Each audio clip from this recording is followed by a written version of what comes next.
Nombre, Pablo Vázquez. tu mejor hábito, Mi mejor hábito es probablemente traquear mis hábitos todos los días. una cosa que estás aprendiendo, Sigo aprendiendo cómo trabajar con agentes de inteligencia artificial. algo que te molesta de manera especial, Me molesta de manera desproporcionada que me cambien mis cosas de sitio, no encontrarlas. una persona que admires pero que no sea un familiar, Me vienen muchas a la cabeza, pero grabando esto en julio de 2026 voy a decir nuestro seleccionador que nos ha llevado a lo más alto con un grupo, yo pienso que con unos valores que son una buena representación de España en el mundo. una cosa que te da miedo, Que me da miedo, cada vez tengo menos miedos, ya voy un poco a lo que me traiga la vida, pero me daría un cierto miedo verme atrapado en un trabajo, en una situación un trabajo que no me guste. un libro que haya influido en tu manera de pensar o en tu manera de comportarte, Hay muchos, pero uno que me marcó bastante por cómo lo leí en su momento se llama Early Retirement Extreme, que es algo así como retiro extremadamente temprano y en teoría habla de cómo retirarse joven, cómo alcanzar la independencia financiera joven, pero realmente con independencia del ángulo financiero habla de cómo examinar nuestros valores y vivir de realmente cómo queremos y no por inercia, digamos. una palabra que te defina Me gustaría pensar que disciplinado. y un mensaje que lanzarías a tu yo del futuro, por ejemplo, dentro de aquí a 10 años. A mi yo del futuro, claro, yo espero que sea un ser más evolucionado que yo, ¿no? Entonces, ¿qué decirle? Probablemente que siga disfrutando el viaje, que no pierda demasiado tiempo pensando en destinos y que disfrute más del viaje. Hola, soy José Luis Serrano y te doy la bienvenida al podcast de EduHacking. Pablo Vázquez es autor del libro Tsunami y creador de Vida Inteligente, una newsletter en la que analiza los cambios impulsados por la inteligencia artificial sin tecnicismos ni exageraciones. Además, imparte junto a Marcos Vázquez el curso Vida Inteligente, que ya alcanza su tercera edición. Su trabajo aborda las aplicaciones y las implicaciones de la IA en ámbitos como la productividad, el aprendizaje, la atención, las relaciones personales y el propósito. Puedes encontrar todos sus proyectos y recursos en vidainteligente.net. Esta entrevista es para quienes quieren comprender mejor la inteligencia artificial y utilizarla con criterio, sin caer en el entusiasmo ingenuo ni en el rechazo automático. Si te interesa distinguir entre chatbots, proyectos y agentes, o conocer los riesgos reales de estas tecnologías y también prepararte para un futuro en el que la autorregulación y la iniciativa personal serán cada vez más importantes, esta conversación te ayudará a orientarte. Y ahora sí, vamos con Pablo Vázquez. Muy buenas, Pablo. Bienvenido por segunda vez al podcast de EduHacking. Estuviste aquí hace casi 2 años, año y medio aproximadamente, lo cual es buena señal que nos volvamos a ver aquí, que ningún agente nos haya sustituido y que sigamos teniendo curiosidades en común. ¿Qué tal estás? Muy bien, José Luis, gracias por la invitación, un placer como siempre. Pues vamos a coger la actitud que comentas en tu libro, Tsunami, que con esa excusa del libro pues estamos aquí, y dices esa actitud, ¿no? De qué podemos hacer ante la IA, ¿no? Pues tener miedo, asustarnos, mirar hacia otro lado o elevarnos y zarpar mar adentro en este universo de IA. Dices que la IA se comporta como un amplificador, que hace unas fortalezas más potentes y unas debilidades más peligrosas. En tu caso, vamos a empezar con una pregunta difícil quizá, ¿no? En tu caso, ¿qué fortaleza tuya crees que se ha ido haciendo más potente o se está haciendo más potente con la IA? ¿Y qué debilidad tuya crees que se está haciendo más peligrosa? Pues curiosamente podría ser que tanto la fortaleza como la debilidad sean lo mismo. Es que yo creo que soy bastante trabajador, o sea, por defecto todos los días de lunes a domingo tengo la suerte, es verdad que me gusta lo que hago y he ido entrando en una dinámica en la que tengo muchas cosas y muchos pequeños proyectos que me ilusionan y que quiero hacer y de lunes a domingo yo me levanto y la cosa es trabajar, ponerme a trabajar. Entonces... No sin parar y no de manera ciega, reservo mis ratos pues para estar con mi familia, veo a mis amigos de vez en cuando, voy al gimnasio casi todos los días, pero esencialmente el tiempo que no estoy haciendo algo concreto, yo estoy trabajando, no estoy tirado en el sofá ni pasando el tiempo. Entonces me hace mucho más productivo, la IA me permite acometer proyectos que no tendría ni el conocimiento ni el tiempo para desarrollar de otra manera. A la vez, y de hecho esto es uno de los temas de los que hablo en el libro, se abre una puerta un poco peligrosa, ¿no? Corremos el peligro de no saber parar, de que la productividad inunde todas las áreas de la vida y si no sabemos crear esos espacios realmente protegidos para cuidar de, pues, de nuestra salud física, mental, pero también de los nuestros, proteger esos ratos sociales, pues podemos correr el peligro para los que somos mm, curiosos y queremos ser productivos y hacer cosas, podemos correr el peligro de que se nos pase la vida haciendo, haciendo, haciendo. Pablo, cuando yo empecé a leer tu libro, ¿no? Y ya empecé a pensar en la entrevista mientras iba también leyendo, no tenía pensado preguntarte por cuestiones de definiciones, incluso cosas técnicas, pero al leer esas partes de tu libro dije, ostras, qué importante es entender esto y más hoy en día, ¿no?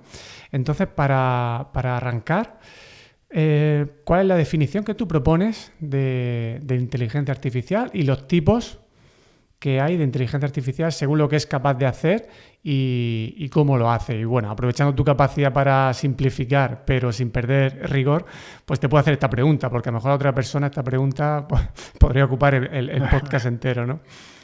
Sí, pues no, de manera muy simple podemos pensar en la inteligencia artificial como un conjunto de técnicas y métodos esencialmente matemáticos, apoyados por algoritmos, etcétera, pero independientemente del qué pase, la cosa es qué conseguimos, ¿no? Y esencialmente conseguimos que las máquinas sean capaces de tomar acciones y completar tareas que típicamente requerían inteligencia humana. Cosas tan sencillas como hablar es sencillo para nosotros, pero es esencialmente imposible para las máquinas con la tecnología que teníamos tan solo hace un par de décadas. En cuanto a los tipos, podemos pensar en dos tipos diferentes. Podemos pensar en lo que llamamos inteligencia artificial eh, general, que tiene unas capacidades cognitivas similares a las de un humano. Dentro de esta parte yo incluiría la superinteligencia, no como una tercera fase, porque llegamos a muy alto nivel que hay, yo diría que dos tipos, ¿no? Está esta general que llamo, pero dentro de la general está algo de lo que cada vez hablamos más, que es la superinteligencia. No hay que sepamos un techo de inteligencia, desde luego, si lo hubiese, nada parece indicar que los humanos representemos ese techo y pudiera ser no solo concebible, sino posible que eventualmente las inteligencias artificiales nos sobrepasen, no por un poco, sino por mucho en cuanto al nivel de inteligencia, ¿no? Pensemos en las diferencias que hay entre nosotros y un simio, o entre nosotros y una hormiga. La diferencia no es de un poco, sino que es de nivel, es un nivel diferente. Luego la inteligencia artificial general sería una inteligencia artificial que está a nuestra altura. Si siguiera evolucionando, podríamos entrar en esa superinteligencia, una inteligencia muy superior, pero tanto la general como la superinteligencia son a día de hoy conceptos esencialmente teóricos, no los tenemos, no hay ningún sistema, en mi opinión, que haya llegado a ese nivel, definido al menos, el de la inteligencia artificial general, como en su definición clásica, que a mí más me gusta, que es inteligencias artificiales o sistemas con unas capacidades cognitivas similares a las de un humano. Hoy no tenemos eso. Dicho eso, la inteligencia artificial que tenemos, por tanto, toda la que tenemos, es la que podemos llamar inteligencia artificial estrecha, y se llama estrecha porque se limita únicamente a un ámbito. Es decir, si creamos un sistema de inteligencia artificial, por ejemplo, para crear recomendaciones de películas, podrá ser muy bueno para eso, pero no va de manera autónoma a aprender otras habilidades. Dicho esto, esta barrera entre la inteligencia artificial estrecha y la general se está difuminando con las últimas generaciones de inteligencias artificiales, porque digamos que empiezan a tener ciertos asomos de generalidad en ciertas áreas, especialmente el lenguaje. ¿Y la inteligencia artificial generativa? Porque claro, entiendo por lo que comentas con esta clasificación según el nivel de inteligencia que no tiene capacidad de aprender, ¿no? Claro, a lo mejor el término de aprender habría que también un poco definirlo, ¿no? Pero muchas veces sí que se habla de esto, ¿no? Que la inteligencia artificial generativa sí tiene capacidad de aprender o no. ¿Cómo es esto? Porque sí que es verdad que según lo que leas se dice que no, en otra ocasión se dice que sí. Depende de si hablamos desde un punto de vista técnico o desde un punto de vista práctico, ¿no? Y me explico. Lo que es el modelo, que realmente donde está la inteligencia, cuando hablamos de inteligencia artificial, no tiene capacidad de aprender en el sentido de que no tiene capacidad de eh, mejorar, digamos, sobre la marcha, ¿no? Un modelo realmente es únicamente un conjunto de miles de millones de números, incluso de millones o billones europeos de números, y eso es el modelo. Entonces, cuando tú hablas con un modelo, ese modelo no cambia. Y eso quiere decir que no solo tiene capacidad de aprender, sino que tampoco tiene capacidad de recordar. No tiene realmente memoria. Lo que es el modelo es exactamente el mismo. Ahora bien, desde el punto de vista del usuario, cuando tú le das nueva información al modelo o le enseñas, entre comillas, a hacer algo, lo que realmente está pasando es que hay una capa que es la aplicación, que está por encima del modelo, que constantemente le está dando esa información adicional al modelo. Luego, si pensemos un ejemplo tan sencillo como que yo le digo que soy Pablo y tengo 43 años, el modelo no ha cambiado, el modelo es esencialmente el mismo, pero ahora esta información se almacena en una capa superior y es esa capa la que le dice al modelo, oye, ahora mismo estás hablando con Pablo y tiene 43 años. Cuando hablas de la anatomía del cerebro sintético, ¿no? Hablas de estas cuestiones de qué es el modelo, las fases, ¿no? Y los fenómenos que suceden durante el entrenamiento y el preentrenamiento y el postentrenamiento. Y comentas, ¿no? Esta idea de que entender qué está pasando realmente por dentro, por así decirlo, nos ayuda a desarrollar la intuición para saber cuándo el modelo va a ser más propenso a alucinar o tener errores. Dentro de este argumento, antes de entrar, porque claro, también hay que hablar de más cosas, ¿no? De si tiene memoria, de si alucina y tal, pero intentando seguir esta secuencia, centrándonos por ahora en el modelo. Aquí, que cuando hablas de picos, valles y cadenas de pensamiento, ¿no? ¿Qué son estas cuestiones? Es decir, ¿qué nos ayuda a entender el saber estos picos, valles y cadenas de pensamiento que comentas en el libro? Sí, pues a ver, me parece interesante tener un conocimiento básico de qué son realmente estos modelos, ¿no? Porque para empezar nos ayuda a desmitificarlos y a perderles el miedo. Tenemos tendencia a temer aquello que desconocemos, eso es algo muy humano, luego el conocimiento nos da una cierta seguridad de que al final esto no es magia, no es más que tecnología. Eso, para empezar, hay valor en tener un cierto conocimiento.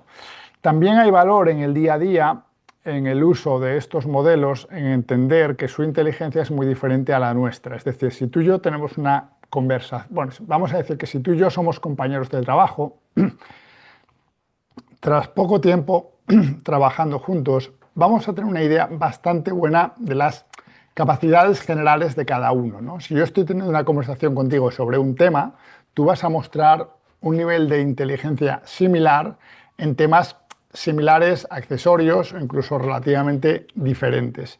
Esto no es así con los modelos de inteligencia artificial. Ellos muestran unas capacidades sobrehumanas en ciertas áreas, como por ejemplo la creación de código o los cálculos matemáticos. Esos serían los picos de inteligencia de los que hablo en el libro.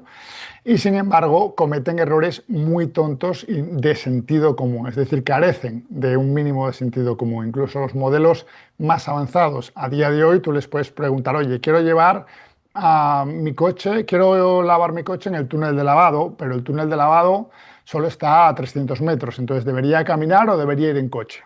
Bueno, pues muchos de ellos te dicen, pues como solo está a 300 metros, puedes ir caminando. Pero claro, tú lo que quieres es lavar el coche, no tiene sentido ir caminando. Pues esas cosas de sentido común, de nuevo, que un humano con una inteligencia media va a poder razonar, tiene un sentido común, tiene una inteligencia más de meseta, pues los modelos no lo tienen. Entonces muestran picos de inteligencia, pero también valles o lagunas de conocimiento, y no solo de conocimiento o barra inteligencia, sino incluso de, como digo, de sentido común. En esas lagunas posiblemente se dan las alucinaciones o los errores, ¿no? Y en primer lugar, ¿qué diferencia hay entre esos dos conceptos, ¿no? De alucinaciones y errores, ¿no? Y si estos modelos generativos realmente pueden eliminarlos y si nos interesa que se eliminen del todo. Al final, de la diferencia entre una alucinación y un error, yo diría que la alucinación es una respuesta, vamos a simplificarlo, que no está basada en nada, ¿no? Yo pongo el ejemplo de en mi libro, de que si yo le pregunto al modelo de qué color es mi coche, me dice que blanco. Eso es una alucinación, porque no está basado en nada. El modelo no tiene esa información. Ahora bien, coincide que mi coche es blanco, por lo tanto ha sido una alucinación y no ha sido un error. Si me hubiese dicho que mi coche es negro, pues sería tanto una alucinación como un error. Si él tiene información sobre mi coche, sobre el coche que me compré y me dice que es blanco, pero hace 10 días me lo cambié de coche, pues eso entraría más en la categoría de error, ¿no? Por tratar de simplificarlo, en el sentido de que no está alucinando, simplemente está usando una información que a día de hoy está desactualizada y eso le lleva a una respuesta errónea, pero esa respuesta está basada en algo. Entonces creo que es interesante hacer esa distinción entre lo que es un error realmente y lo que es una alucinación. Ambos se producen. Y respondiendo ahora a tu pregunta sobre si nos interesaría eliminarlas, sin duda sí. El problema es que si todo parece indicar, bueno, todo parece indicar, hay un cierto consenso, y esa es mi opinión también, que podrá ser esencialmente imposible eliminar, al menos en los paradigmas tecnológicos actuales, las alucinaciones. De la misma manera que es imposible, podríamos preguntarnos, ¿cómo podemos evitar que un humano se equivoque? Puedes tratar de reducir mucho los errores, con entrenamiento, con revisiones, con una pequeña checklist, puedes hacer muchas cosas, pero no sería imposible que nos equivoquemos. Digamos que la posibilidad del error está en nuestra naturaleza. La alucinación es un poco así con los modelos de inteligencia artificial. Y se da la paradoja de que obviamente nos interesaría eliminarlas, pero si no las podemos eliminar y simplemente las reducimos mucho, eso podría hacer estas alucinaciones no menos peligrosas, sino más. El ejemplo que doy concreto, pero hay otros, es que si nosotros siempre hacemos reportes financieros, por ejemplo, con inteligencia artificial, y el 99,99% de las veces, súmale si quieres incluso 2 nueves más, está bien, va a llegar un momento, es muy humano, es casi imposible no hacerlo, que nos confiemos y no revisemos con el nivel de detalle que deberíamos esos resultados, esos informes. Entonces, el día que alucinen, nos estrellamos. Sin embargo, si prácticamente cada semana, en el informe de cada semana, hay una o dos alucinaciones, yo siempre lo voy a revisar todo en detalle y seguramente, paradójicamente, ese proceso sea más seguro, ¿no? Y esto también se da en otros ámbitos. Podemos pensar en el de la conducción, que a lo mejor nos entendemos mejor.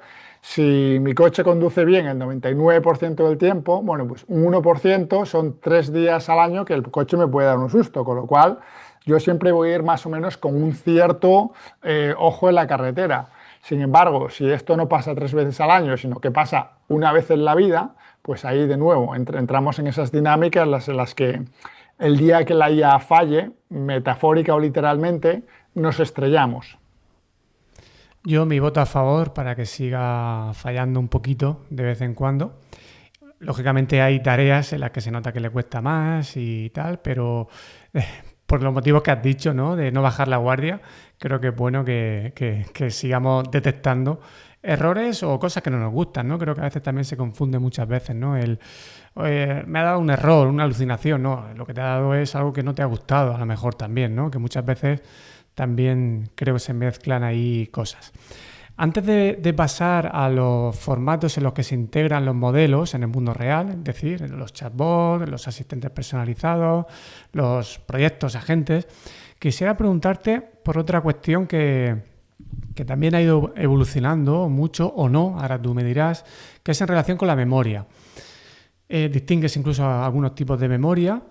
Estos modelos tienen memoria o luego cuando se integran tenemos esa memoria de trabajo con la ventana de contexto. Actualmente, ¿qué nos puedes decir en relación con este tema?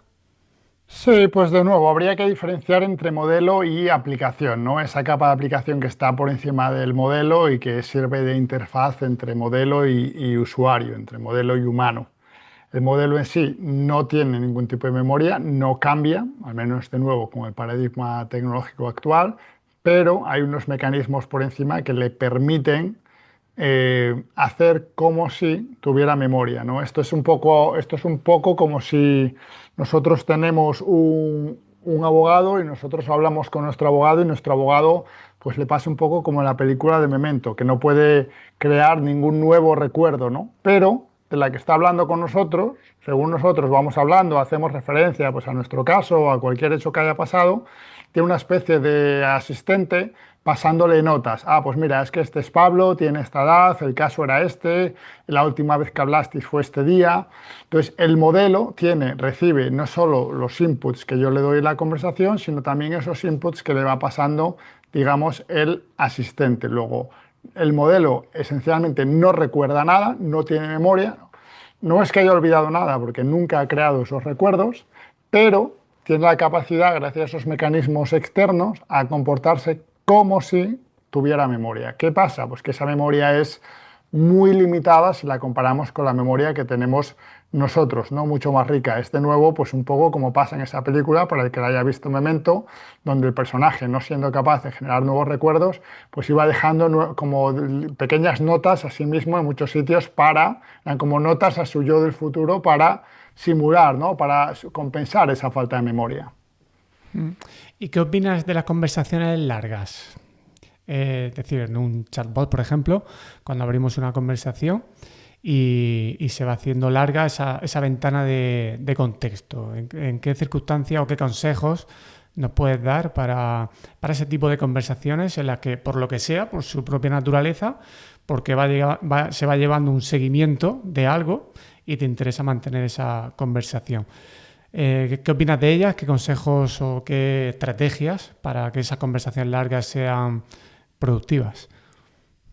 Sí, efectivamente, pues podemos primero explicar un poquito qué es esta ventana de contexto, ¿no? Y no es más que, digamos, podemos pensar en el historial de la conversación, es un poquito más complejo que eso, pero podemos pensar en el historial de la conversación y eso se combina con ciertos datos que la aplicación va recopilando sobre nosotros. Según hablamos o le damos información, tenemos conversaciones o directamente instrucciones personalizadas o conocimiento que nosotros le damos a la aplicación específicamente, explícitamente para que lo recuerde, ¿no? ¿Qué pasa? Que esa ventana de contexto, esa capacidad de recordar cosas sobre la conversación tiene un límite. Efectivamente, en conversaciones largas eso se puede agotar. Hasta hace poco esto era un problema porque llegaba un momento en el que digamos que el modelo se saturaba y el rendimiento bajaba significativamente. A día de hoy ya hay mecanismos con los que el modelo es capaz de manera automática de compactar ese contexto. Entonces pensemos que hemos estado hablando con el modelo 2 horas, lo que el modelo hace es, vale, pues esta ventana de contexto ya se está llenando, hago un resumen y paso del 98% de mi contexto, lo meto únicamente en un 5%, me quedo con las 4, 5 o 7 cosas que hemos hablado y las 3 o 4 ideas más importantes sobre cada cosa y vacío el contexto. Entonces, a día de hoy ya no es un problema en conversaciones largas sobre el mismo tema, pero yo sigo haciendo una recomendación muy sencilla, es que cuando cambiemos de tema, cambiemos también de conversación, porque empezamos con una ventana de contexto no solo menos llena, sino también más limpia. No hay tanto ruido sobre otro tipo de conversaciones. Eso es fundamental. Yo, de hecho, guardo conversaciones, guardo el enlace en mis notas y cuando recupero ese proyecto, pues pulso ese enlace y sigo esa conversación, porque si no, los enlaces luego desde la aplicación, recuperar los chats son súper complicados, ¿no? Y me funcionan de maravilla, pero claro, hago esa recomendación que has dicho a rajatabla, es decir, no me salgo de lo que era el objetivo de esa conversación. Y a veces le digo, oye, ¿recuerdas esto? Para un poco a ver que reactive, ¿no? Cosas que yo sé que está al inicio de la conversación, ¿no? Y Pablo, cosas que se están, creo que a veces mezclando, ¿no? Ahora parece que todo es un agente.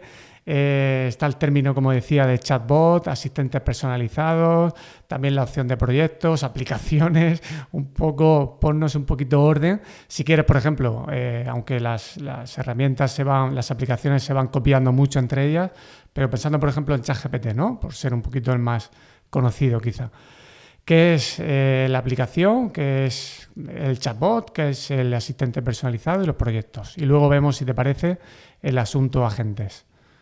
Sí, efectivamente. Bueno, para empezar, la aplicación es, digamos, lo que la gente abre, ¿no? Tanto en web como cada vez más en escritorio. Y es que el centro de gravedad está cambiando de la web al escritorio. El chatbot es lo primero que ve. Todo el mundo, yo creo que ya ha tenido, muchos de los que nos escucharán, esa experiencia de entrar en ChatGPT y chatear con el chatbot, ¿no? Usar esa primera ventana de chateo, eso es simplemente el chatbot. Los GPTs o asistentes personalizados son unas IAs personalizadas que se pueden crear para diferentes tareas. Por ejemplo, yo puedo crear un agente personalizado para que, dado una serie de información, me cree una infografía. Esos agentes personalizados tienen sentido a la hora de realizar tareas repetitivas. Tienen una serie de instrucciones internas, pueden también tener un cierto contexto, pensemos por ejemplo en ficheros, pueden tener acceso a herramientas, pero iniciamos una conversación con un asistente personalizado para realizar esencialmente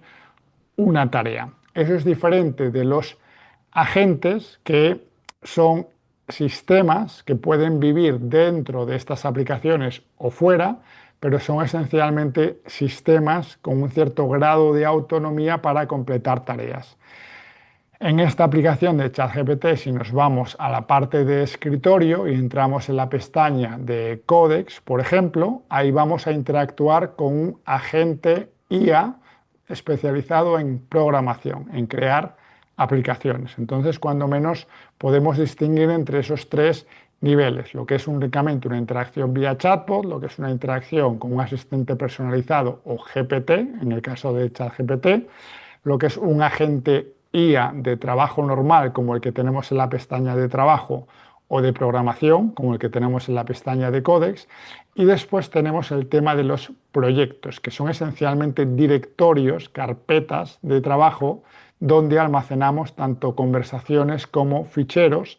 Y a diferencia de los GPTs, no están orientados a una única tarea repetitiva que vamos a hacer muchas veces, no están especializados en una única tarea, sino que, como su nombre indica, son espacios de trabajo donde nosotros vamos a avanzar en diferentes proyectos. Y ahí guardamos de nuevo nuestro historial de conversación, nuestros ficheros, todo encaminado a conseguir algo, a completar un proyecto.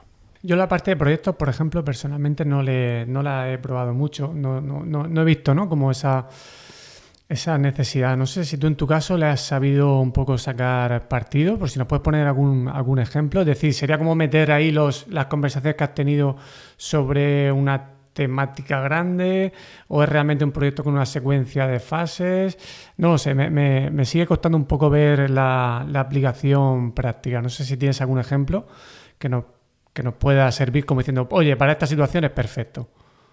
A ver, la realidad es que la manera en la que debemos trabajar con la IA ha ido evolucionando de manera acelerada en los últimos meses. Yo los proyectos no era algo que utilizase demasiado hace pues 6 u 8 meses cuando empezaron a salir y sin embargo a día de hoy trabajo esencialmente dentro de proyectos. Son muchas las ventajas que tienen. Digamos en primer lugar, como decía, y esto es importante, que el centro de gravedad de la IA se ha ido desplazando de la web a la aplicación de escritorio. Luego, eso sería la primera recomendación para la gente que nos escucha. Por defecto, trabajemos en la versión de escritorio. Para consultas o tareas rápidas, podemos crear un simple chat. Hay digamos que una pestañita, un selector de chat versus un selector de trabajo para, pues si yo quiero saber, pues no lo sé, oye, qué cosas están pasando en Nueva York este fin de semana, ¿no? A ver qué quiero hacer. Pues eso puede ser un chat, porque es una cosa que no voy a usar dentro de 3 semanas, ni de un mes, ni de un año. Puede ser incluso yo cada vez lo que hago más para no, entre comillas, ensuciar mi espacio de trabajo, es que no solo hago un chat, sino que hago un chat temporal, que no se guarda. Ese tipo de consultas rápidas las hago un chat temporal y eso no queda registrado en ningún sitio. Pero para todo lo demás, lo que son proyectos, por ejemplo, pues si quieres escribir un libro, si quieres escribir simplemente un artículo, la granularidad de lo que para cada uno es un proyecto puede ser diferente, porque para uno puede ser un proyecto, por ejemplo, su Substack, ¿no? Todo el blog, y ahí tiene todos los artículos. Yo en ciertas ocasiones trabajo así, pero por ejemplo tengo que escribir un artículo nuevo para un blog en el que me invitan, pues eso es un mini proyecto y me creo una nueva carpeta. ¿Qué gran ventaja tiene eso? Pues que tengo, para empezar, estoy trabajando en mi aplicación de escritorio y va generando ficheros en mi ordenador local, en mi local. Todos los ficheros se quedan ahí. Luego puedo pedir a los agentes, diferentes agentes, no solo dentro de ChatGPT, sino que tú te puedes crear ese mismo proyecto en dos IAs diferentes que pueden trabajar de forma secuencial o incluso en paralelo, siempre y cuando tengamos un poquito de cuidado, obviamente, para que no se pisen el trabajo, ¿no?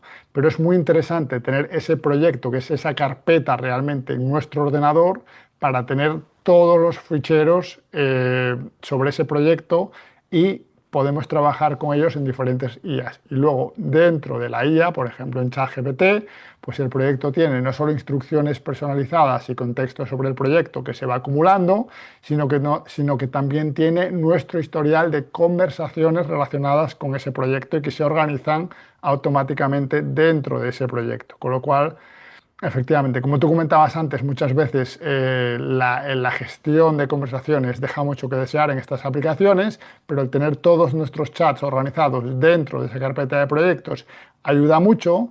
Y ya para terminar, además, dentro de los proyectos, las distintas conversaciones como que comparten mucha de su memoria entre unas y otras. Luego hay que repetir menos veces lo mismo porque esa nueva conversación, siempre y cuando se tenga lugar dentro del mismo proyecto, ya tiene mucho del contexto necesario para llevar a cabo nuestro trabajo. En relación con los agentes, aquí tengo yo un poco también de cierta confusión porque creo que a nivel mediático, ¿no?, también se utiliza de cualquier manera, ¿no? Todo parece que es un agente ahora. Pero para intentar, por ahora, ¿no?, porque a lo mejor dentro de un año ya se mezcla, evoluciona de tal manera que ya no tiene sentido, ¿no? Pero a día de hoy creo que, como comentas en el libro, ¿no?, el tema de la capacidad de autonomía que tiene podría ser una manera también un poco de definirlos, ¿no?, de manera distinta. Pero claro, Codex, por ejemplo, como has dicho, también sería etiquetado como un agente con autonomía.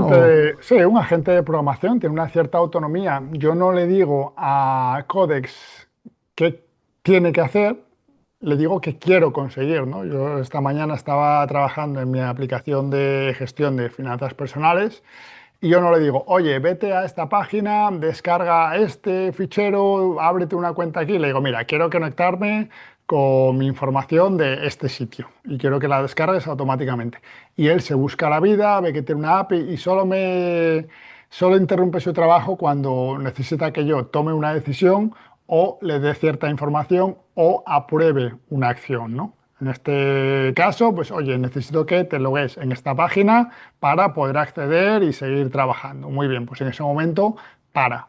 Pero la gran diferencia es que en un chatbot es una conversación de ida y vuelta, tú dices algo y obtienes una respuesta. Puedes repreguntar, puedes hacer otra pregunta, barra consulta, etcétera, pero es una cosa de ida y vuelta.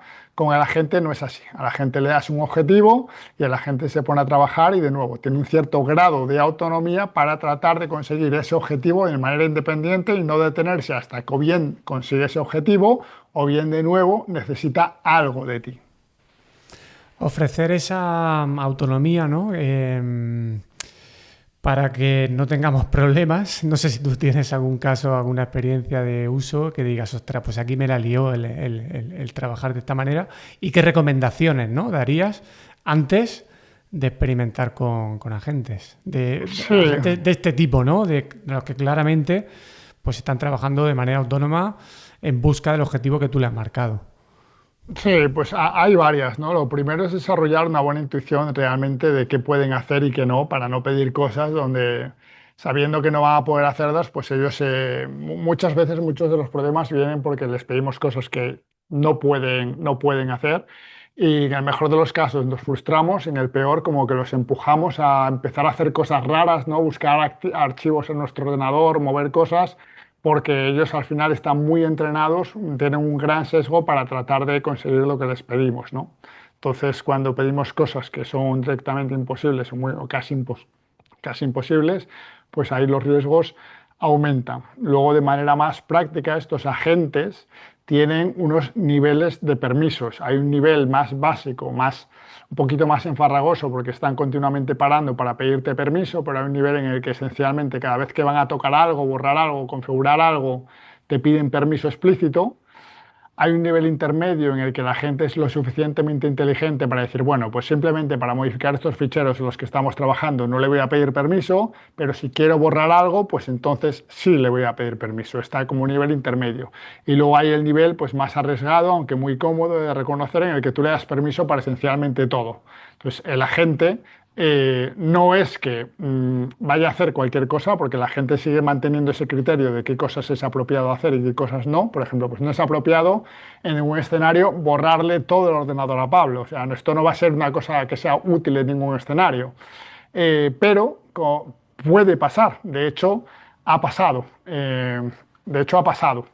Entonces, una capa de seguridad adicional. Yo, por ejemplo, en el MacBook, pues me he comprado un pequeño disco duro que lo tengo conectado y tengo configurado Time Machine, que es el mecanismo de backup permanente del MacBook. Entonces, si hay un desastre absoluto con un agente y esencialmente me borra todo el ordenador hoy, yo tengo esa copia de seguridad y sería capaz de restablecer mi ordenador al último punto de trabajo. Creo que está configurado para que se haga cada hora. Luego, en el peor de los casos, perdería una hora de trabajo y no toda mi vida, ¿no? Entonces, tener este tipo de cosas, esto, pues por ejemplo, en el ejemplo, no es muy sofisticado. Aquí hay, por el precio de lo que te vale un buen disco duro, que pueden ser 300 o 500 dólares, es verdad que últimamente han subido mucho, pues tienes una paz mental muy grande y esta solución además es gratuita, ¿no? Entonces te permite también confiarte mucho más y sacarle mucho más partido a estos agentes porque sabes que tienes una red de seguridad. Y en el caso de instituciones públicas o también en empresas, ahí, ¿qué habría que tener en cuenta? Porque imagino que un trabajador así por su cuenta no debería experimentar con este tipo de cosas y que la gente, por ejemplo, tenga acceso a determinadas carpetas o al correo electrónico o sí. No sé tú, que estás también ahí cerca del ámbito de las empresas, cómo se está gestionando este asunto a nivel también de estrategia o de política institucional. Bueno, pues la realidad es que muy a trompicones. La mayoría de la gente no tiene un conocimiento técnico mínimo para integrar este tipo de prácticas de seguridad básicas, pero conceptualmente es lo mismo que pasa con los humanos. Yo en mi empresa pues puedo acceder a cierta información y no puedo acceder a otra mucha. Yo no tengo acceso al disco duro del departamento de finanzas o de recursos humanos, aunque esté dentro de la misma red. pues esos mismos sistemas de permisos y de copias de seguridad que hemos tenido siempre para los humanos, tienen si acaso más importancia ahora en la era de la IA agéntica. Dicho eso, es verdad que los agentes tienen unas capacidades de un conocimiento de ciberseguridad que no tienen los humanos, luego esto es más, entre comillas, peligroso, tal vez sea esa la palabra, que nunca, porque digamos que yo, eh, con que no me den el acceso básico a este disco duro, pues ya no puedo acceder, ya está, se acabó. Y sin embargo, un agente pues, puede buscar muchos resquicios para entrar por puertas traseras, ¿no? A esa misma información.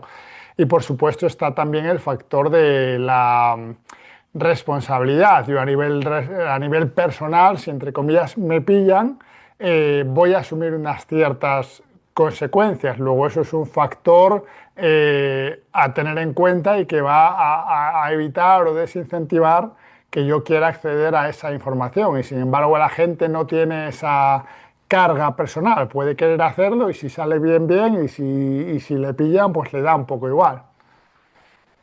En el libro ofreces ahí una buena organización de los riesgos que podemos tener con el tema del uso de la IA. Y además vas añadiendo recomendaciones. Obviamente no te voy a preguntar por todos estos porque son muchos, pero sí he seleccionado unos que me parecen interesantes sobre lo que, si te parece, nos puedes comentar alguna idea y algún consejo, ¿no? En primer lugar, el tema de la atención, la complacencia que tiene la inteligencia artificial y el consumo de energía. De esto también muchas veces se hablan muchas cosas, se genera confusión. Entonces, empezando por el primero, a nivel atencional, y además yo sé que tú eres una persona que cuida mucho el tema de la atención. ¿En qué nos puede afectar el tema del uso de la inteligencia artificial? ¿Qué riesgo y qué consejos básicos o esenciales nos podrías dar? Sí, pues aquí enlazando un poco, perdón, con tu primera pregunta, al final la inteligencia artificial lo que hace es amplificar nuestras debilidades y una debilidad que tenemos es la de dejarnos seducir o atrapar pues, por cosas que son entretenidas, divertidas, etcétera, ¿no? Y aquí la IA pues, puede producir ese contenido a escala, de manera masiva y más personalizado aún, ya no para audiencias concretas, sino específicamente para nosotros, con lo cual su poder adictivo será incluso mayor.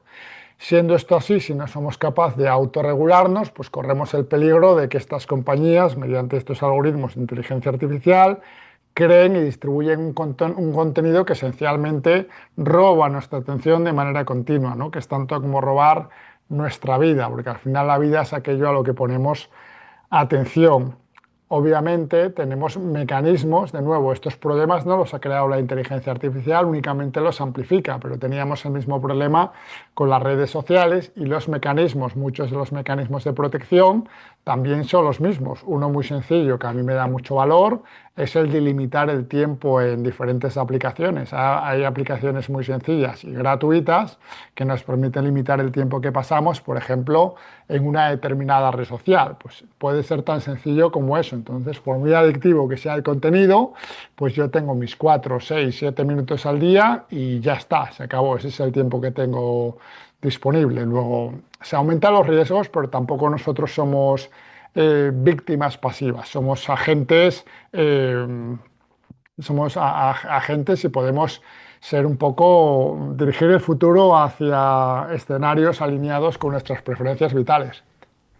No tenemos el control absoluto porque también hay que exigir, ¿no? También a las empresas y a nivel político que faciliten, ¿no? Este control, pero efectivamente podemos diseñar también el entorno y con formación también para ser conscientes del valor que tiene la atención, ¿no? En tantísimas áreas de nuestra vida, desde el aprendizaje, memoria, toma de decisiones, bienestar físico, o sea, es cuestión de poner de nuestra parte lo que podamos. El siguiente que te quería preguntar es la complacencia de la IA. Sí, efectivamente, pues aquí podemos hablar de varias dimensiones, ¿no? Pero la IA, el propio entrenamiento de la IA lo que hace es producir resultados.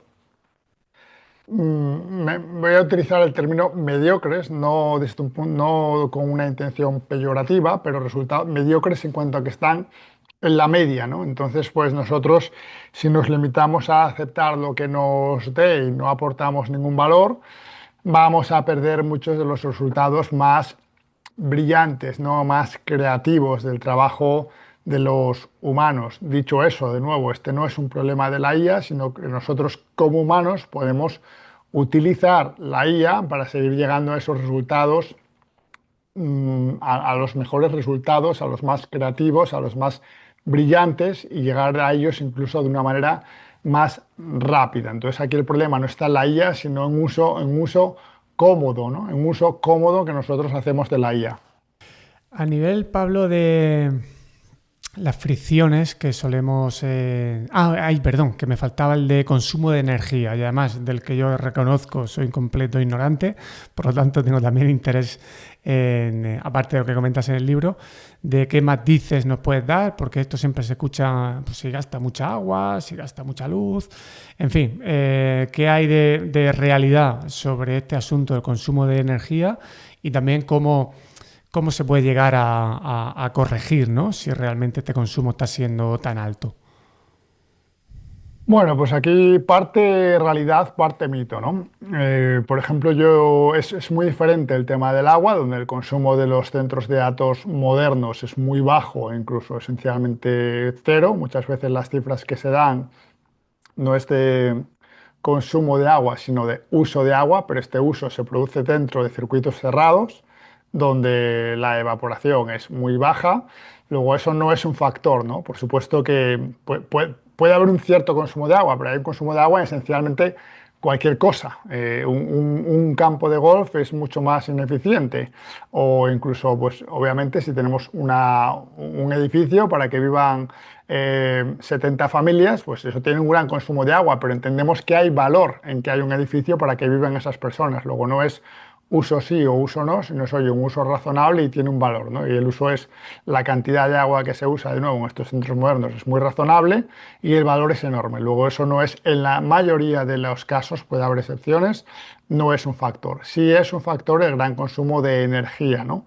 Pero aquí de nuevo lo que podemos hacer es crear y producir más energía, pues esto pudiera ser un incentivo para que las empresas creen nuevas fuentes de energía limpia. Estas empresas o estos centros de datos no tienen por qué conectarse directamente a la red eléctrica, al sistema de red eléctrica actual, sobrecargando el sistema y potencialmente subiendo los precios. Pueden crear sus propias fuentes de energía, pequeños reactores nucleares modernos que son seguros, muy eficientes, energía limpia y esencialmente ilimitada.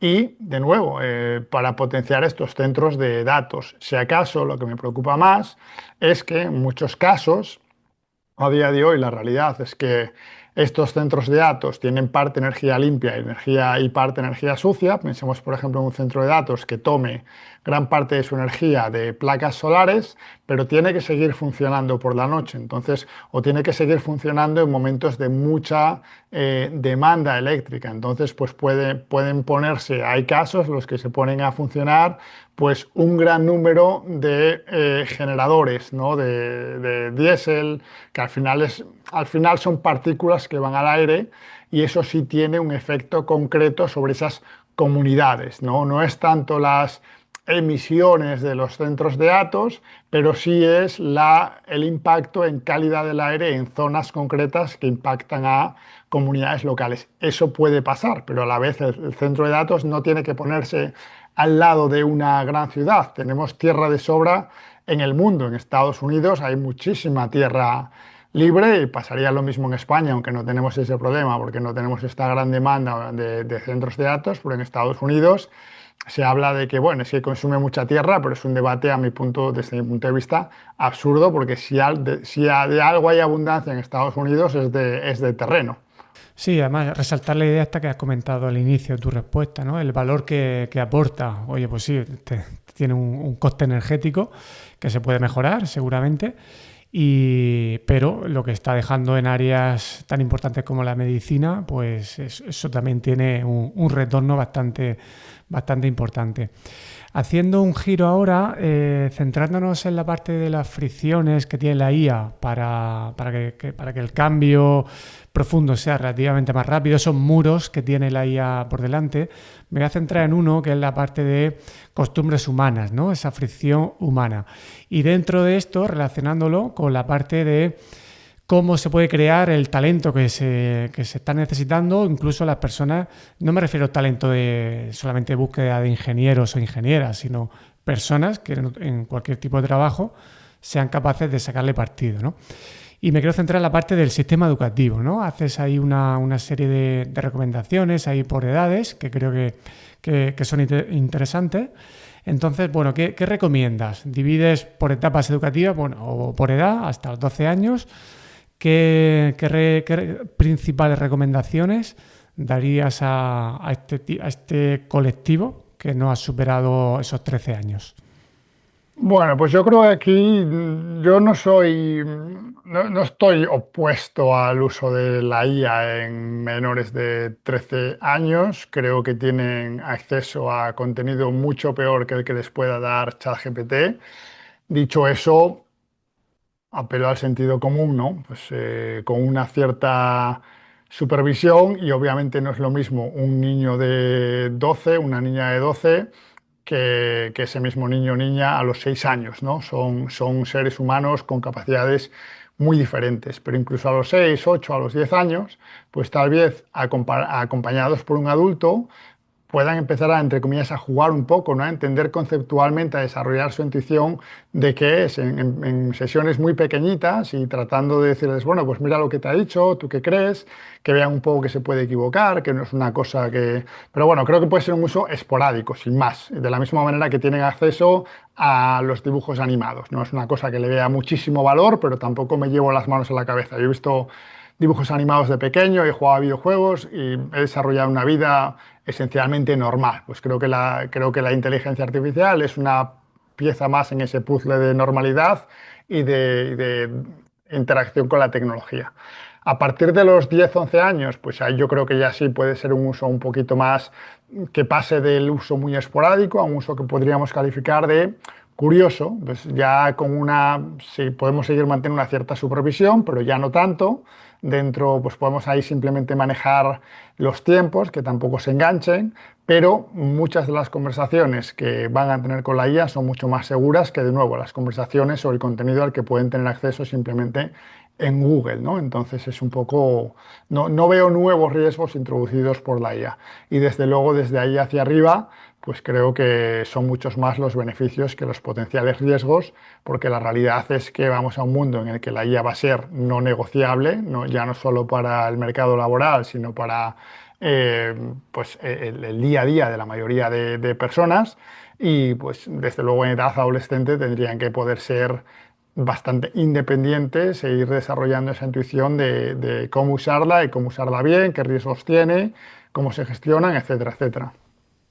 Dices una cosa en el libro que a mí me gustó especialmente, que es intentar hacer ver no tanto la productividad que tienen, sino hacer un espacio de fomento de la curiosidad, ¿no? Es decir, casi por ocultar un poco que lo puede hacer más rápido que nosotros, ocultar ese poder, por así decirlo, y Sí, sí. estimular más los usos en los que la persona desarrolle su curiosidad y que desarrolle ese pensamiento crítico de vigilar las respuestas, porque eso en sí es una competencia muy valiosa, ¿no?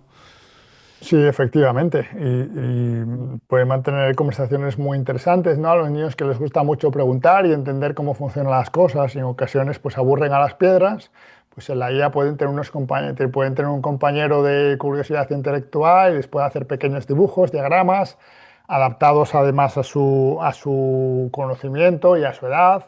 Es decir, hay muchos escenarios en los que tiene valor. Al final se reduce todo a tener un poco de sentido común, ¿no? Los medios de comunicación siempre hablan de los escenarios más extremos en los que alguien cayó en una profunda depresión, incluso se suicidó por el uso de la IA. Estas cosas pasan, pero para la inmensa mayoría de los mortales que utilizan la tecnología con un mínimo de cabeza y dentro de unos escenarios normales, donde no hay una enfermedad mental ni algún tipo de trastorno, el riesgo es asumible. Nunca es cero, pero es asumible. Hablas también de 10 palancas de valor de la IA, como distintas cosas, ¿no?, que se pueden hacer o que se pueden potenciar. Y aquí, por ponerlo en... No te voy a preguntar por todas, pero también son bastantes de explicar. Pero sí que te pido como ejemplo práctico, si la has utilizado, ¿no? Entiendo que sí. A la hora de pensar y escribir el libro, ¿qué tipo de palancas has utilizado, ¿no? Es decir, ¿en qué momento para qué cosas te ha podido venir bien el uso de la IA? ¿En qué momento, pues a lo mejor has tenido ese exceso de iteraciones, como decías antes, el no saber cuándo parar, ¿no? Decir, ostras, voy a dejar de darle vueltas aquí a este párrafo, que, Sí. que esto ya no va a ningún lado, ¿no? Entonces, en el caso concreto de la escritura, en este caso, por ejemplo, aprovechando el libro, Sí. ¿qué palancas ha movido? Le he utilizado la IA sobre todo para al principio y al final, digamos. Al principio para pensar, oye, qué información podría mostrar que va a ser más útil de entender para público general, cómo organizarla, cómo presentarla de una manera lógica, clara, en una secuencia apropiada, etcétera, etcétera. Ese outline, digamos, o ese esquema del libro. Luego a la hora de la escritura ya no me ayudaba tanto porque, bueno, digamos que de nuevo, relacionado con mi respuesta anterior, iba a producir un libro, número uno, mediocre, no un libro del que yo me sintiese orgulloso. Y número dos, pues podría cumplir con el objetivo de publicar un libro, pero no de escribir un libro, ¿no? Que fuera mío, con mi voz y poder decir, oye, este libro lo he escrito yo. Luego no tendría mayor sentido hacer que la IA lo escribiese. Pero sí me sirvió como un crítico tras escribir diferentes capítulos. Es decir, oye, pues esto lo comentas aquí, pero ya lo habías comentado antes, o no, o esto lo introduces, pero no es un concepto que has explicado antes, o esto es repetitivo, o esta parte es demasiado largo, esto se puede hacer denso, esto es demasiado técnico.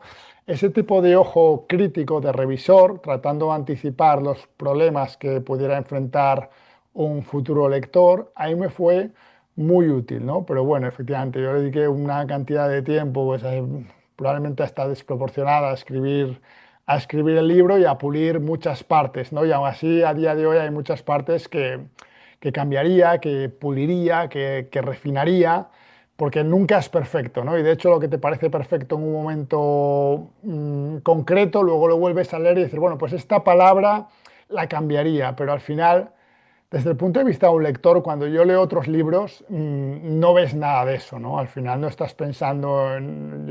Yo llego a un punto un poquito hasta obsesionarme con ciertas cosas, reescribir párrafos veces y veces y veces, y al final también, para ser honesto, es un ejercicio de honestidad intelectual mío, ¿no? Es decir, oye, realmente creo que volviendo a escribir esto voy a ayudar al lector y le va a apoyar, le va a hacer esto más claro, o ya es un ejercicio de vanidad personal en el que yo quiero que este párrafo me haga parecer más inteligente de lo que soy. Y yo creo que muchas veces ya de manera consciente y muchas veces inconsciente cruzaba esa barrera. No, no, yo aquí lo que quiero es que la gente lo lea y, joder, qué bien escrito está este libro. No, bueno, tú céntrate en aportar valor, en explicar lo que hay que explicar, que se entienda, etcétera, etcétera, y no te sobrecompliques, ¿no? Entonces, bueno, era un diálogo interno mío, pero también con la IA, y yo creo que al final, fruto de todo ese diálogo de las idas y venidas, creo que el producto es mejor de lo que hubiera sido si no hubiera utilizado la IA, es un poco el resumen. Y además se ve tu voz, yo que te llevo leyendo en tu newsletter y los 3 cursos. La tercera edición la tengo para septiembre. Muy bien. Arranqué, pero dije, mira, en agosto la disfruto más, con más calma. Pero es verdad que se te ve. Cuando te estás leyendo el libro se te va reconociendo. E imagino que siendo una persona autoexigente como eres, pues también habrás tenido esas luchas ahí de decir... Pues oye, esto quiero hacerlo mejor, pero me ha parecido muy interesante eso que has dicho, ¿no? Esa pregunta de si mejoro esto, el destinatario sale ganando, aporto valor, o ya es una cuestión de quiero demostrar lo bien que escribo, ¿no? Yo creo que es un buen heurístico para salir de ese tipo de situaciones. Ya la penúltima que te quería lanzar, la última, Pablo, la que te quería lanzar, es esta idea de las habilidades de la gran bifurcación, ¿vale? Esa autorregulación y agencia, ¿no? Explícanos por qué le das tanta importancia en el contexto actual y de cara al futuro, aunque no hemos hablado mucho del futuro de la IA, porque con el presente creo que ya tenemos bastante, pero en el libro sí que dedicas una parte importante a intentar, ¿no? Ver cómo va a ir el futuro, no con la idea de acertar, sino con la idea de vamos a prepararnos por si acaso vamos en esta dirección. Entonces, tus apuestas con estas dos habilidades, ¿por qué son y cómo crees que van a ganar valor? Sí, efectivamente, hago mención en el libro, en este apartado, a este fenómeno que hemos dado en llamar la gran bifurcación, un término que no he acuñado yo, pero que me gusta y que hace referencia a la gran brecha que se está abriendo gracias a la tecnología, o en general, o por culpa de la tecnología, dependiendo, supongo, del lado de la brecha en el que caiga cada uno, pero en función del uso y del dominio de la tecnología en general y de la inteligencia artificial en particular, ¿no? Aquellos que que dominen la tecnología y la inteligencia artificial, pues estarán mejor situados para el futuro, ¿no? Y esa diferencia entre quienes la usen y dominen y quienes no, cada vez se está haciendo mayor. Según avanza y mejora la tecnología, pues aumentan también las diferencias entre los que pueden utilizarla y los que no. Pero yo en el libro he querido ir más allá y hablar de que esto no es únicamente un tema de tecnología, sino que desde el punto de vista personal hay ciertas cualidades que van también a influir el lado de la brecha en el que va a caer cada uno, ¿no? Y son una defensiva y una ofensiva. Desde el punto de vista defensivo hablo de la autorregulación relacionado con mi punto anterior, donde usamos esa autorregulación para proteger nuestro tiempo, dinero y energía y no dejarnos atrapar pues, por las adicciones de las redes sociales, pero también del contenido adulto personalizado con IA, pero también el tema de la polarización política con un montón de noticias falsas o bueno, manipuladas o directamente falsas, tener esa autorregulación, digamos, para proteger de nuevo nuestro tiempo, dinero y energía. Y por otra parte, es una cualidad ofensiva,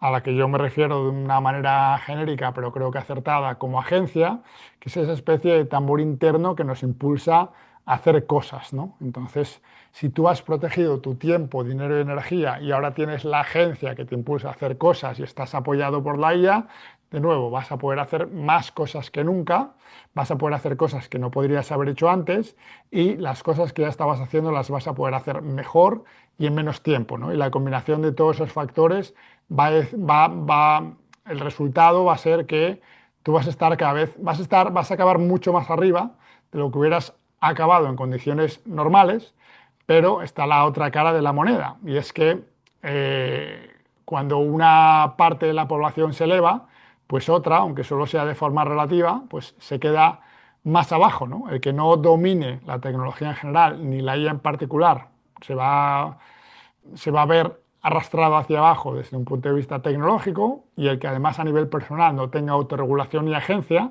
pues va a acentuar más si cabe esa caída. Mm. Y además dices que son habilidades que se desarrollan y se contagian, ¿no?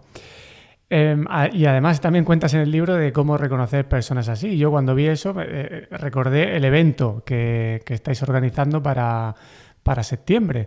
Entonces, en primer lugar, ¿qué tipo de personas seguramente van a estar en ese encuentro?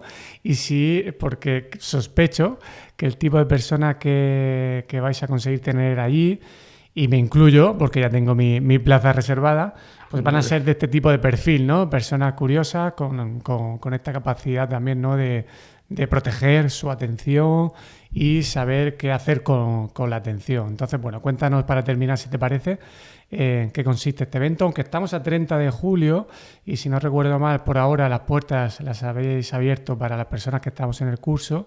No sé si luego ya en agosto, para cuando se vaya a publicar esto ya lo habréis abierto un poquito más o no, pero bueno, si no hay sitio, pues lo sentimos, pero cuéntanos qué se espera, ¿no? de este evento y qué tipo de personas nos podemos encontrar allí. Sí, efectivamente, pues este es el primer evento físico de nuestra plataforma Vida Inteligente y la idea es juntarnos el 19 de septiembre para hablar de inteligencia artificial y algunas posibilidades que tiene para elevarnos en ciertas áreas, para comenzar proyectos. Tendremos a gente que está haciendo cosas muy interesantes y que está creando nuevos negocios, aprovechando precisamente los agentes de IA de los que hablamos hace unos minutos. Tendremos a gente que utiliza la IA para invertir mejor, analizar empresas de manera profesional, no como hobby, gente que la utiliza para crear contenidos a escala y atraer leads y seguidores, pero también será un espacio para pasar tiempo, para conocernos y pasar tiempo con gente interesante, ¿no? Tanto por los ponentes que tenemos mucho nivel, como los propios asistentes, porque efectivamente la gente se autoselecciona y el ambiente que se acaba creando en este tipo de eventos, este es el primero de Vida Inteligente, pero yo he estado en muchos eventos de este tipo, pues al final te rodeas de gente que tiene ganas de hacer cosas, que tiene conocimiento, que tiene ideas y eso se contagia. Sales con energía, sales con ideas, sales con inspiración y sales muchas veces con conexiones que acaban siendo interesantes desde el punto de vista de negocio o a nivel personal. Algunos de mis mejores amigos a día de hoy es gente que he conocido en estos eventos, ¿no? Pensamos al final muchos de los amigos que tenemos de toda la vida, pues es gente que, digamos, estaba ahí, ¿no? Donde estábamos nosotros, pero según avanza la vida, pues puede acabar en situaciones o con mentalidades o con maneras de ver la vida o con inquietudes muy diferentes a las nuestras, ni mejores ni peores, pero muy diferentes, ¿no? Y eso es muchas veces pues los amigos que tenemos y ya está, entre comillas, los que nos han tocado, aunque obviamente nosotros siempre hacemos una selección, pero mi punto es que ahora en la vida adulta también tenemos opción de buscar nuevas conexiones, nuevas amistades, nuevas influencias y este tipo de eventos, pues yo creo que gran parte del valor que tienen es ese, ¿no? Con una o dos personas, dos conexiones nuevas, con que hagas un buen amigo cada 2 o 3 eventos, ya es desde luego un buen retorno de la inversión. Y si cada 2 o 3 eventos a los que vas sacas una buena idea, puede ser a nivel personal o puede por supuesto ser algo de negocio, y a lo mejor es un negocio que ni siquiera acaba funcionando, pero hay mucho valor en intentarlo. El coste de intentarlo se ha reducido mucho y cuando menos pues ya te quita esa espinita, ¿no? Oye, pues yo lo intenté, no fue bien, pero lo intenté y además he aprendido mucho y muchas veces los grandes éxitos que acaba teniendo la gente no es a la primera ni a la segunda, ¿no? Pero es a raíz de los aprendizajes que ha ido acumulando tras haber fracasado muchas veces. E intuyo que se van a juntar muchas personas diversas, ¿no? Desde docentes, investigadores, gente más alineada con el ámbito de la empresa. Y eso creo que es algo bonito de la IA, ¿no? Como al final es interdisciplinar también y acaba juntando pues a personas de todo tipo, ¿no? Emprendedores, gente, funcionarios de todo tipo, ¿no? Así que nada, Pablo, pues la tercera vez que nos encontremos, pues si no pasa nada, será presencial. Y te agradezco que hayas conseguido sacar este hueco un 30 de julio. Va a ser lo último que haga en mi despacho en este curso académico. En cuanto acabe me voy de vacaciones. Y te agradezco que hayas forzado hoy el día también para tener este ratito y compartir pues tus conocimientos y tu actitud. Porque al final en el libro no solamente hablas de IA, sino que también a nada que uno lee entre líneas hay muchos modelos mentales muy interesantes. No solamente se aprende sobre uso de inteligencia artificial. Así que nada, muchísimas gracias y nos vemos el 19 de septiembre. Gracias a ti, José Luis, ha sido un placer y nos vemos. Gracias.